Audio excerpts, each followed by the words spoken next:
What's up? Kamusta guys? Me Germs and welcome back to my channel. For today's video guys, mag-unbox tayo ng Bm-800 with Soundcard and meron din siyang kasamang Ringlight. So yon, nabili ko to sa Lazada. Sa lahat ng ito, kakahalaga lang siya ng ilalagay ko na lang dito sa gilid and sa description sa baba. So yun guys, simulan na natin. Unbox ko na to. And para ma-testing ko na rin mamaya. So, bigat niya. So, sabi dito ay 7 days bago dumating. And dumating siya ng mga 2 days after kong order. Paano ko sisimula. Laki nito Galing din ang pagkakabalat. So, sana wala namang defect. Kasi, yung ibang mga nabibili na sobrang mura, baka may defect. Pero, kinontak ko yung seller nito. Kasi nakalagay dun sa binili ko, no warranty. So, medyo nakakatakot naman yun. So, chinat ko siya. Sabi ko, wala ba talaga siyang warranty? Kasi, hindi naman natin masabi. Mamaya, defective siya, di ba? Yun. Tinatanong niya ako, naka-order na ako. Sabi ko, opo, naka-order na po ako. Tapos yun, sabi niya, wala daw talagang warranty. Sabi ko, ganun po ba? Sige, sabi ko, ika-cancel ko na lang po kung wala. Kasi, mahirap naman ka ako mag-take ng risk. Baka masayang lang yung pera namin. So, yun. Update niya daw ko ulit. Tapos yun, maya-maya, nag-chat na siya. Sabi niya, 7 days warranty. So yun, tinuloy ko na rin. Maganda naman yung mga reviews nila. In fairness naman sa kanila. Siguro may mga 2 or 3 lang. May 2 o 3 pangit na feedback. Pero marami pa rin order sa kanila na magaganda yung reviews. So yun, kaya sila yung napili kong seller. Napakamura nito, sobra. Lahat ito, 1,400 plus lang. Kasama na shipping doon. Ilalagay ko na lang yung description sa baba. Okay din naman yung pagkakabalot nila. Secure naman. Sana lang talaga walang defect. So, yan. Ito ang una natin. Kasi ito yung tripod siguro. Yung sa Ringlight. Labas ko naman natin. Yan. Ito. 26 inches. Yes. So, kailangan din naman ito mga bata kasi may online selling. Online class na rin sila. So, yun. Ito yung Soundcard. So, yan. Nagagamit ko rin ito kasi nag-vlog nga tayo. Wow. Laki. Yan. So, ano unahin natin? Siguro, ito munang Ringlight. Tingnan natin kung okay ba siya. Hindi pala 26 inches, 26 cm pala. Labang. Excited ako dito.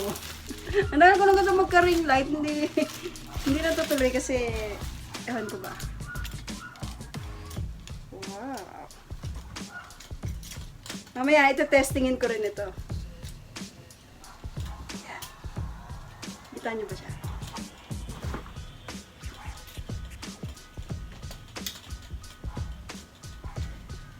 Hindi na masama talaga to sa 1,400, dalawa na siya. Meron kasi ako nakikita mga ring light na iba. Ring light pa lang mga 600 na yata yun. Mainit. Natay ko sa electric pa din para hindi masyadong maingay. Yun! Yan. So, mamaya assembling ko to para matesting natin. Nakaka-excite naman to. So, tabi ko muna dito sa gilid kasi sa ibang area ako magte-testing. doon sa aking table. And ano pa ba? Ay! Ano tawag dito? Hindi pala siya 1,400 kasi may binili pa pala akong isang item. So, hindi siya 1,400. Mga ano lang to. Mga 1,200 ganun. Ito na yan. Ito yung sound card. Yan. Hindi ko pa alam kung paano to assemblein. So, mamaya testingin natin. Excited din ako dito kasi ang ganda. Kasi ano, ito yung pag nanonood ako ng mga live, lalo na kay Nothing Serious, kay Mama Kin, tsaka kay Papa Kin. Yung alam niyo may pa-welcome sila, yung para bang basta yung mga sound card na sound effects dito, nakaka-excite lang talaga. So excited ako talaga gamitin to. Parang may umaaluga. Sana walang defect. So yan, yan ka muna ha. Tapin natin. Eto na ang pang finale. Professional condenser mic. Yeah. Professional condenser mic. So, para kang ano nito? DJ?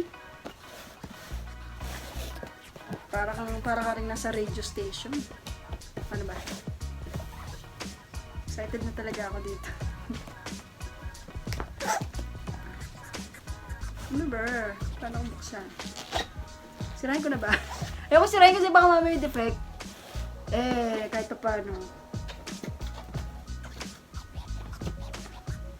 Hindi tayo maano nung may-ari. Ano ba ito mabuksan, baby? Ayoko kasing masira eh.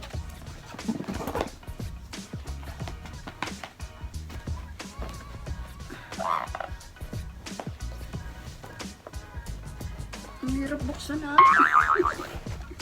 Yeah. Huwag kang masisira. Yun! So, yeah. Woo! Wow! Wow, wowie! Wow, wowie! Uy, goldie nga. Goldie din yun nandun sa ano. Wow. Sana talaga walang defecto. Excited na talaga ako gamitin to. So yan, meron siyang ano ba tawag dito. Mukhang complete naman. Sige natin dito. Excited na ako. So yan, parang mic din talaga no sa kantahan. So pwede rin siguro sa kantahan. Talaga. Magko-cover ako ng mga songs. So yan guys, a-assembling ko na, testingin ko doon and try natin kung walang defect. So yun na nga guys, nakabit na natin siya, yan. Yan, sa susunod naman, yan naman yung sunod na ano natin, kung paano ko siya na-assemble at paano ko siya napagana. So yan, okay naman tong Bm-800 tsaka yung Soundcard. Medyo na ano lang ako dito sa Ringlight kasi ano, hindi na siya lumiliwanag tsaka humihina. So, nagpermanente na siya na dim light. Ganyan na lang siya. So, pag pinindot ko yung open, ayun, gumaganon lang siya. So, hindi ko alam kung isusoli ko pa, pero tingnan natin, hindi ko alam. Pero okay naman to, itong sound card, okay naman. Okay naman kanina to eh. Hindi ko alam, pagsaksak ulit sa laptop, yun. Nagganyan na siya, nag-dim light na siya. Pero, all in all, okay naman ito. Nagamit ko na, nagkakakanta na ako kanina. Medyo nako-confuse na ako nung una kung paano gagamitin. Kung paano ikakabit sa cellphone at sa laptop. So, yun yung susunod na i-vlog ko. Alright guys, thanks for watching. Please subscribe, like, and share. And see you on my next video. Bye!